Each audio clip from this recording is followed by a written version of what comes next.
US troops going to Iran are hearing that they're carrying out God's plan. Hi, I'm Hannah. I'm a journalist and I've got some news for you. The Military Religious Freedom Foundation has received over 200 complaints from service members across every branch of the United States Armed Forces. The complaints? Their commanders are telling them that the war on Iran is part of God's divine plan to bring out Armageddon and the return of Jesus Christ. Now, I'm a Christian, so I might sound biased when I say, are you not ashamed? You're not terrified of using the Lord's name in vain? To use the Lord's name to manipulate one of the most powerful armies in the world for your own greed? Are you not embarrassed? One of the complaints was on behalf of 15 troops. 11 of them were Christian. Apparently, their commander said, President Trump has been anointed by Jesus to light the signal fire in Iran to cause Armageddon and mark Jesus' return to Earth. These complaints came in from 40 units in at least 30 military installations. Now, this is based on anonymous reports to the MRFF, but it's not hard to believe that this happened. Because this isn't the first time this year, this decade, or this century that religious language has been used to justify and invoke war. After 9/11, George Bush called the war on terror a crusade. This crusade,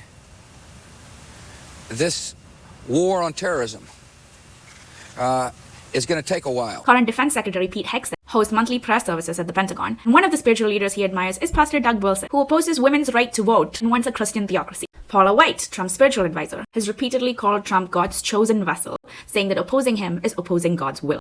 I don't know what your theology is. Maybe you truly believe that this is biblical prophecy unfolding. But who chooses which wars are God's will and which are not? All I know is that when religious language gets weaponized to sell war, everyone loses. Hundreds of people have been killed in Iran. A lot of them children. History is full of atrocities committed in God's name when the state gets to decide what he does and doesn't want. The Crusades, slavery, the Inquisition, the Holocaust. And this is why separation matters. Not to protect the state from faith, but to protect faith from being used by the state to justify their own ends. That was Hannah Abraham with some news for you. Same time tomorrow.